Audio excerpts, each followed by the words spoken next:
Thank you so much, Gaurav. Ganesh, that was a great presentation. When I start, so when I want to talk about production linked incentives in India, I'd like to first set a little context. In 2014, when the regime changed in India, there was a huge focus on manufacturing. That was the time when India initiated something called Make in India. The thought process at that time was that manufacturing was only 16% of our GDP.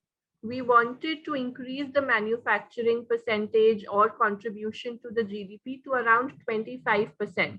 That is when India opened up its gates and requested investors and asked investors from all over the world to start making in India, manufacturing in India. Post that comes the entire situation that we saw in COVID. During the pandemic, India was at one point in time in a situation where all of our PPE kits, all of our N95 masks, all of our ventilators needed to be imported from outside the country. That was the time when the Indian manufacturers came in. A lot of foreign investors who were invested in India stepped up their games, and together all these investors worked on focusing and manufacturing within the country. It went on to a situation where, from being the largest importer of PPE kits, India became the largest exporter of PPE kits. That's when the country's strategy also changed a little with respect to manufacturing. And we came up with a term called Atmanirbhar Bharat. This is an Indian term. It's a Hindi language, regional language term, which means self-dependent India. The focus of the country now has become from becoming a country which is a net importer to also look at exports, but more than that, also focus on the large consumption market that we have in India. As Ganesh very rightly pointed out, India is the largest population. We are the youngest population and goes on till 2070 for the next over 50 years. We will be the youngest country of the world.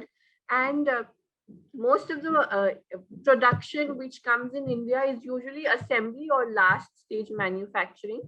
To change that, India came in with this entire term of self-dependent country. What we are trying to do under this scheme is, of course, come up with terms and options to promote more localization of manufacturing. When we talk about production linked incentives that I'm here to talk about today, the entire focus is to have phased manufacturing programs, and I'll talk a little more about that in detail in a few slides from now, wherein the focus is to promote more and more domestic manufacturing of components and some sub-components in sunrise and strategic sectors. We are also looking at making India competitive globally.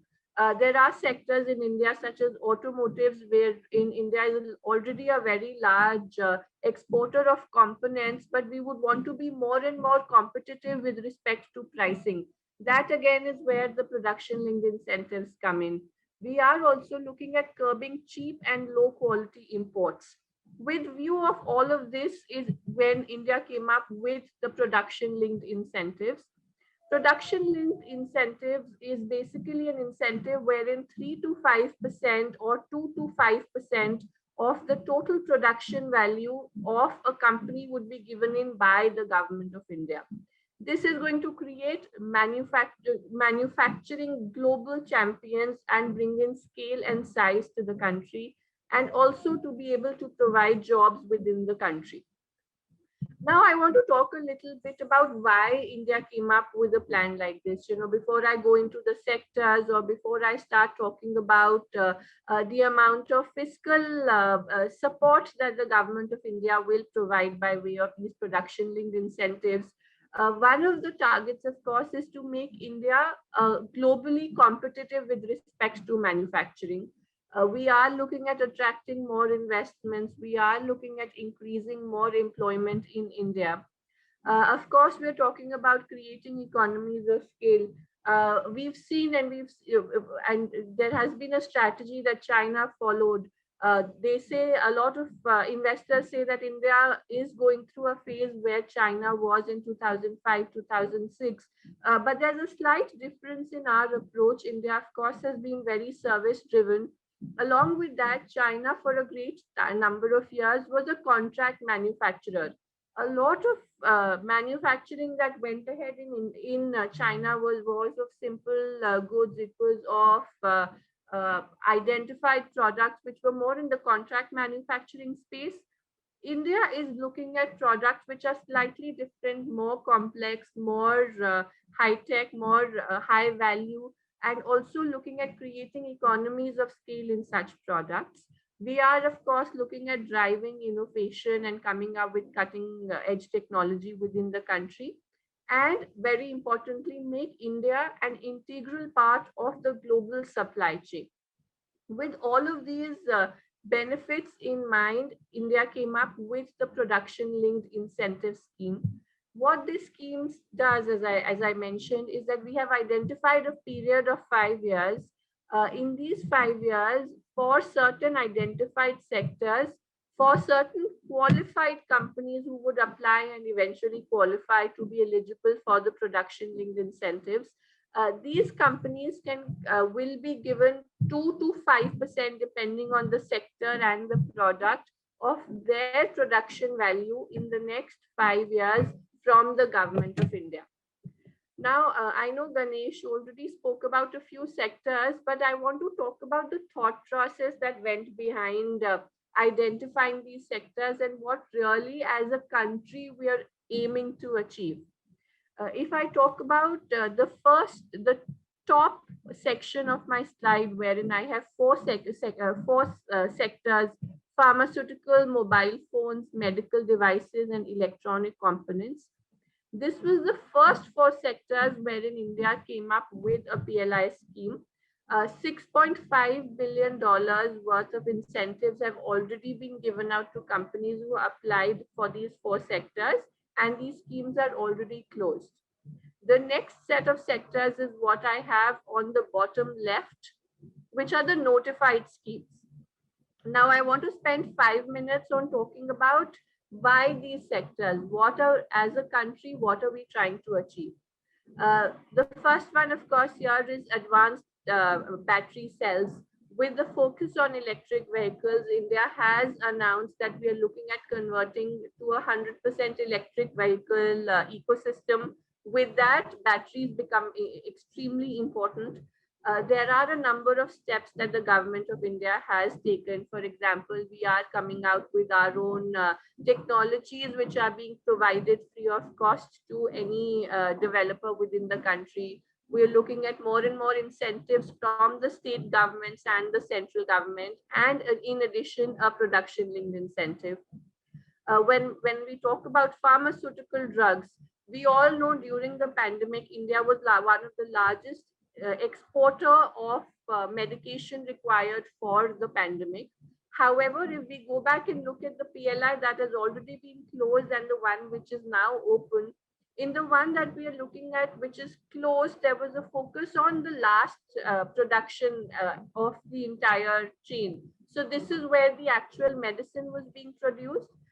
We realized when that was happening that India is very dependent on other countries such as US and China for its APIs for pharmaceuticals, which is why the second PLI which has come out, which is currently open, is for APIs for pharmaceutical drugs.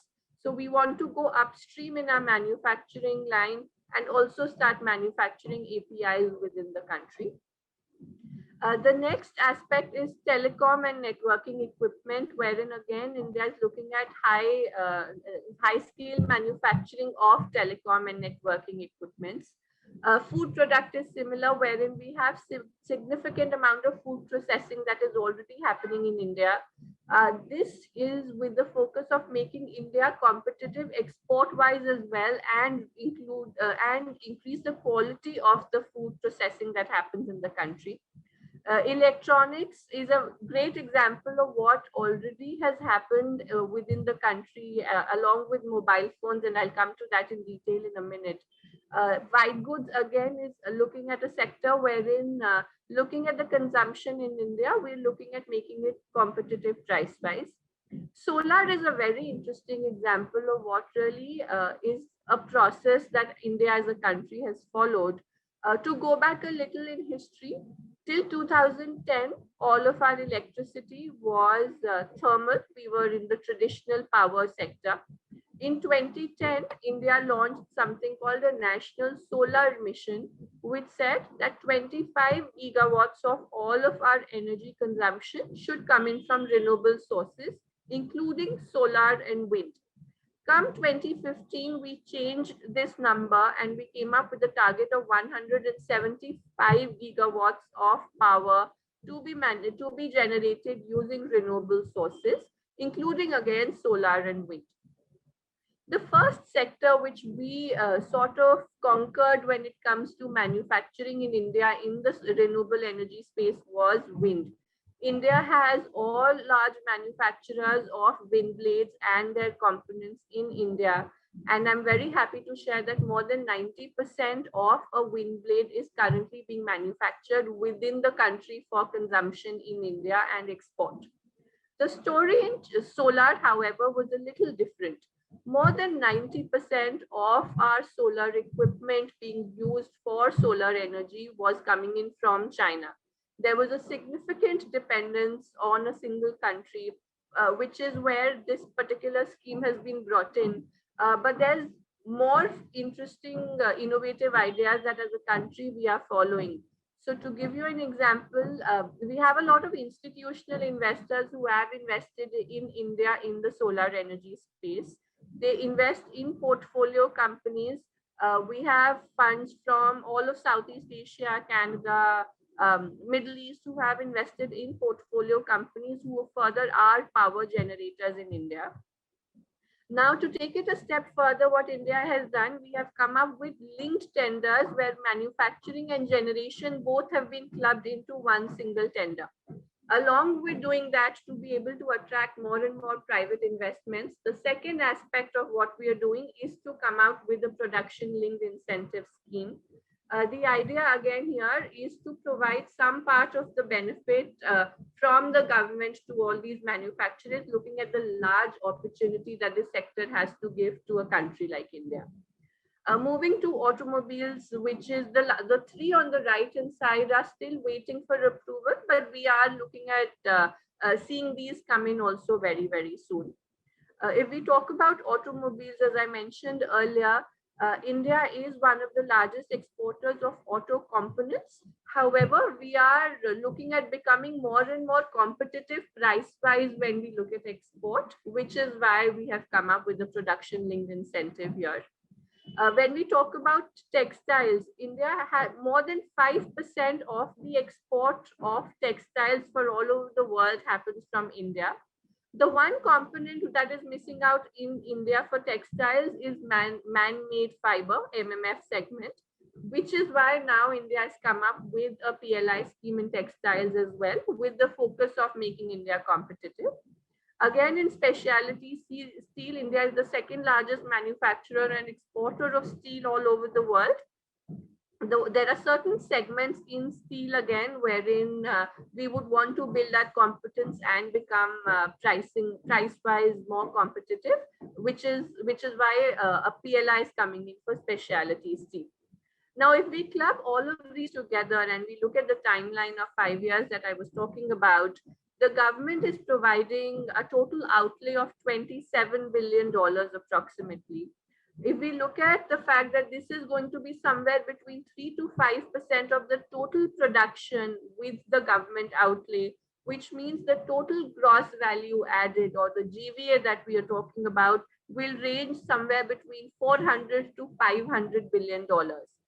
That is the kind of addition that we would want to bring to our GDP from these key sectors for manufacturing, which takes me back to the first point that I made, that when we launched Make in India in 2015, at that time, our focus was to increase the percentage increase of manufacturing from 16% to 25%. To be able to do that, now we have come out with options and incentives such as the production linked incentive, which would help us in achieving that target and have more manufacturing happen in the country. The interesting aspect here, of course, is the sectors which have been chosen, which are all strategic sectors, or these are sectors such as advanced batteries, which are upcoming. And for a country like India, which is a developing country, normally sectors such as electric vehicles would be thought of at event later than developed nations, but India now is coming up to speed. We are looking at a 5 trillion economy wherein new innovative sectors become key to us, hence the idea and the focus on more and more PLI in these sectors as well. I would want to lastly talk about certain success stories that we've seen. So as I mentioned, we've already done the production linked incentives in certain sectors which have worked really well for India. And I'd like to specifically talk about mobile phones here.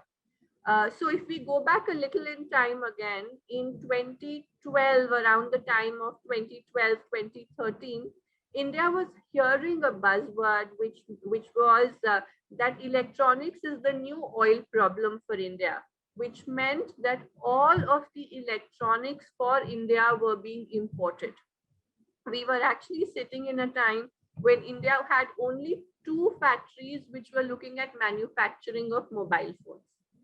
That is when India came in with a lot of schemes, one of them being the production linked incentive scheme for electronics focused on hardware, components, and mobile phones. Today, we are in a position that we have 216 factories in India which look at manufacturing of mobile phones from components all the way to assembly. The process has been phased out, as I spoke about the phased manufacturing program. We started off only with assembly of mobile phones in the country. We went on to smaller component manufacturing. We went on eventually to larger component manufacturing. Semiconductor manufacturing became a part of the electronic component aspect being manufactured. And eventually today we are sitting in a position where we are looking at fabrication, fab manufacturing also to happen in the country. These are some of the companies which have been successful in achieving manufacturing in India. Ganesh already spoke about some of these large names, Foxconn, Samsung, Wistron. Or, there are Indian companies as well who applied for the production linked incentives and they were able to increase their manufacturing. We know of a lot of stories of Samsung closing their factories in China, moving all of their production to India. And the reason for that is, of course, along with production linked incentive, is ease of doing business. The fact that we are providing significant amount of state incentives, states are provinces in India, state incentives and central incentives with the idea of getting more manufacturing in the country.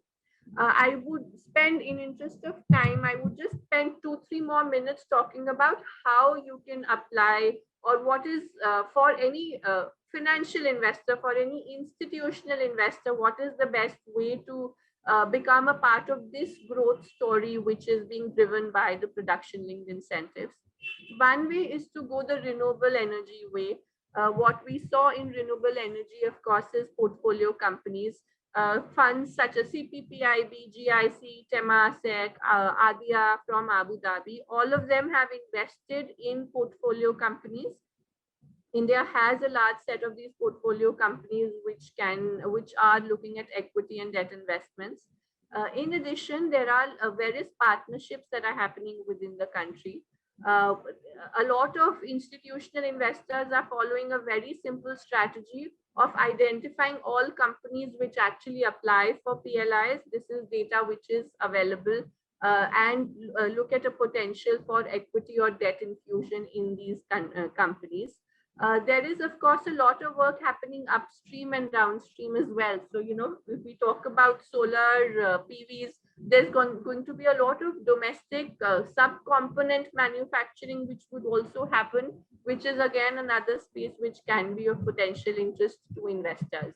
If any investor, of course, from the COFIA ecosystem is interested in learning more about these schemes, how to apply, what are the criteria, if one would want to know what are the companies who have already applied, we'll be very happy to help. And lastly, I'd like to leave you with a little bit about who we are, what is our focus.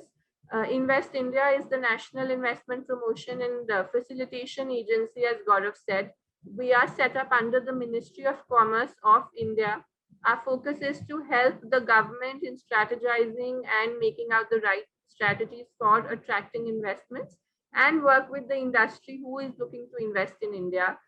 We do help in identifying the opportunity, in identifying partners within the country, in implementation of your strategy once you would want to invest in India. We help in policies, of course, if there is any change required for existing sectors or new policies. As a government agency, our focus is completely on getting investments within the country. We work as a partner of all investors. So anybody would want to understand about the country, of course, Ganesh and Gaurav are experts about the secondary market. But from an FDI perspective, if anybody would want to understand how to enter the country, what are the policies, or even get approvals from the center or the state government, we are your partners and we'd be very happy to invite you to India. Thank you. Thank you so much, Prerna. That was, as always, very insightful. Good that we have ended on time. We have a few questions for both of you. So Ganesh, maybe let me start with you. The first question is on interest rate. What is our view on interest rates in India going forward vis-a-vis other developed countries? And what do you think about this subject? Yeah, India is sitting on, as I mentioned, unprecedented excess liquidity in the banking system. And that is going to keep interest rates benign at least for the next 18 to 24 months. I will put it more likely to be 24 months. And because the extent of interest rates, extent of liquidity in the system, I mean, I've been a banks analyst for 20 years. I have not seen this magnitude anywhere close to what we currently are sitting on. That should keep the interest rates benign. I do expect inflation globally to start going up, and that will have its impact on India. But I think that shouldn't be, that will mean interest rates go up eventually. But I don't think the magnitude of interest rates going up, even after 24 months, will be so much that it can negatively impact the investment cycle, or because it will still be in a tolerance range below the thresholds. That should give us a lot more room for growth to pick up, which is what we have always said in India. And the current government is also very focused on keeping the inflation under tolerance, below tolerance thresholds, which should keep interest rates in check. So the long answer short for you is we see interest rates to be benign at least for the next 2 to 3 years in India. Ganesh, just a related question. Yeah, sure. Can I step in here? I just have one aspect to add on. And I'm sure Ganesh, please feel free to tell me if I'm correct or not. But when the global financial crisis hit all over the world, countries in Japan, Europe, US, all of them saw a decrease in interest rates. India was one of those rare countries where that interest reduction did not happen. For the first time, India is actually seeing a decrease in interest rates, and even with inflation going up a little, which in my view is actually a sign of growth. Even with that, I don't see interest rates really going up immediately. There is going to be a phased manner in which interest rates will grow up. But this inflation really does talk about the fact that there is again growth back on the table. And as Ganesh was talking about, real estate is a really good sign of how growth is happening. And India is now seeing all of that movement churning again. There is something called good inflation and bad inflation. A demand-led inflation is a good inflation, and a supply-led inflation is a bad inflation. What we think we are getting into is more demand-led, and we think that's actually bodes well for a broader economy and overall growth revival. So Ganesh, just a related point on that, when world is, or rather because India is dependent on flows, be it FDI or FII, if world is increasing rate, how does that impact India is also a related question that came in. Yeah, typically, if you go to the last 20 years in India, the differentials between US bond yield 10-year and Indian 10-year government bond yield, the average is about 450 basis points, which means if US bond yields are at 1.5%, the Indian government bond yield is at 10-year bond yield is at 6% currently.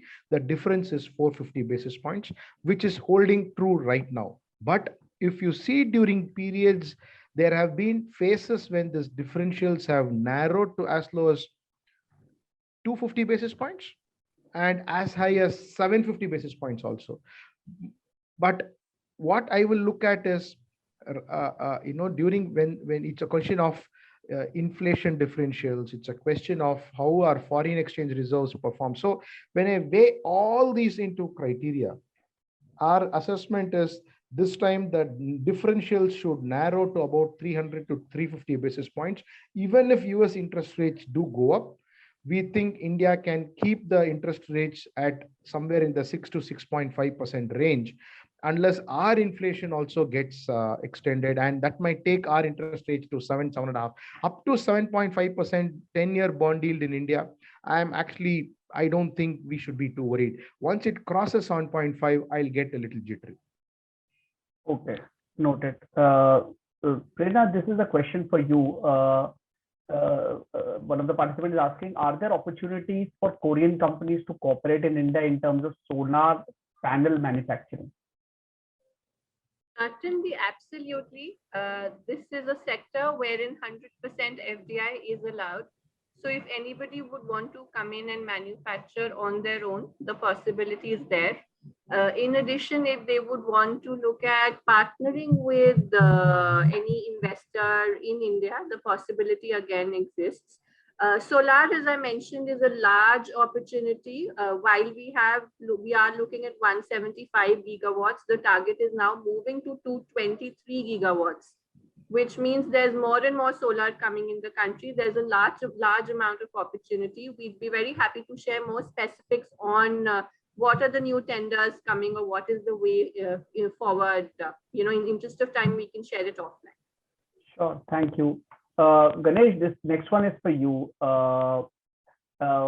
What is the share of quantitative trading and where does it stand in Indian financial market? What do you mean quantitative trading?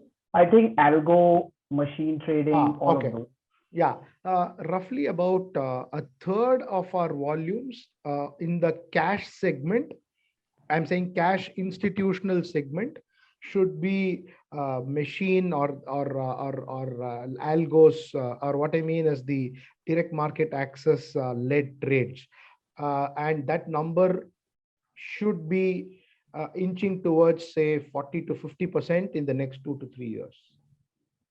Okay.